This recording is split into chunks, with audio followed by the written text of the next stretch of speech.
ಕೊಲೆ ಆರೋಪಿ ಬೈರತಿ ಬಸವರಾಜ್ಗೆ ಇವತ್ತು ಬಹಳ ಬಿಗ್ ಡೇ ಅಂತ ಹೇಳಬಹುದು. ಬಂಧನದಿಂದ ತಪ್ಪಿಸಿಕೊಳ್ಳಲು ಬಿಜೆಪಿ ಬೈರತಿ ಪ್ರಯತ್ನ. ಕೊಲೆ ಆರೋಪಿ ಬೈರತಿ ಬಸವರಾಜ್ಗೆ ಇವತ್ತು ಬಿಗ್ ಡೇ. ಬಂಧನದಿಂದ ತಪ್ಪಿಸಿಕೊಳ್ಳಲು ಬಿಜೆಪಿ ಎಂಎಲ್ಸಿ ಪ್ರಯತ್ನ. ನಿರೀಕ್ಷಣಾ ಜಾಮೀನು ಕೋರಿ ಎಂಎಲ್ಎ ಬೈರತಿ ಅವರು ಅರ್ಜಿಯನ್ನು ಸಲ್ಲಿಕೆ ಮಾಡಿದ್ದಾರೆ. ಇಂದು ಜನಪ್ರತಿನಿಧಿಗಳ ವಿಶೇಷ ಕೋರ್ಟ್ನಲ್ಲಿ ವಿಚಾರಣೆಯನ್ನ ಮಾಡಲಾಗುತ್ತೆ. ಜಡ್ಜ್ ಸಂತೋಷ್ ಗಜಾನನ ಭಟ್ ಅವರು ವಿಚಾರಣೆಯನ್ನ ಮಾಡ್ತಾರೆ. ಬೈರತಿ ಬೇಲ್ ಅರ್ಜಿಗೆ ಆಕ್ಷೇಪಣೆ ಸಲ್ಲಿಸಿರುವ ಸಿಐಡಿ ಅಧಿಕಾರಿಗಳು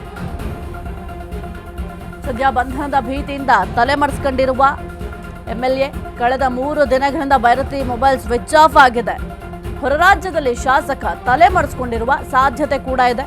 ಬಿಕ್ಲು ಶಿವ ಕೊಲೆ ಪ್ರಕರಣದಲ್ಲಿ ಎಫ್ಐ ಆಗಿರುವ ಬೈರತಿ ಕೊಲೆ ಆರೋಪಿ ಬೈರತಿ ಬಸವರಾಜ್ಗೆ ಇವತ್ತು ಬಹಳ ಮುಖ್ಯವಾದ ದಿನ. ಯಾಕೆಂತಂದ್ರೆ ಬೇಲ್ ಸಿಗತ್ತಾ ಸಿಗಲ್ವಾ ಅಂತ ಟೆನ್ಷನ್ನಲ್ಲಿದ್ದಾರೆ.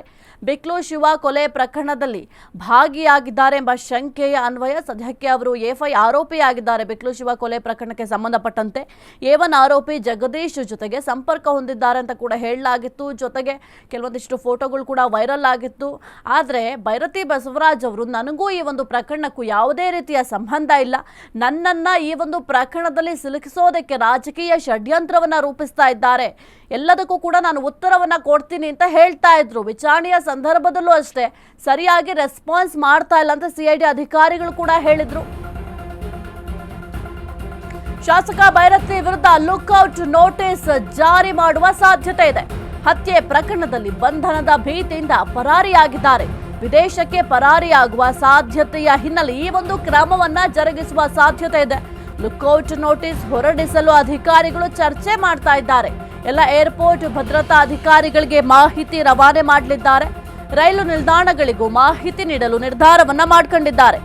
ಬೈರತಿ ಬಸವರಾಜ್ ಪರಾರಿಯಾಗದಂತೆ ಕಾನೂನು ಕ್ರಮ. ಇನ್ನು ಶಾಸಕ ಬೈರತಿಯ ವಿರುದ್ಧ ಲುಕ್ಔಟ್ ನೋಟಿಸ್ ಅನ್ನ ಜಾರಿ ಮಾಡಲು ಚರ್ಚೆಯನ್ನ ಮಾಡ್ತಾ ಇದ್ದಾರೆ. ಯಾಕೆಂತಂದ್ರೆ ಬೈರತಿ ಬಸವರಾಜ್ ಅವರು ಸದ್ಯಕ್ಕೆ ಎಲ್ಲೂ ಕೂಡ ಕಾಣಿಸ್ಕೊಂಡಿಲ್ಲ.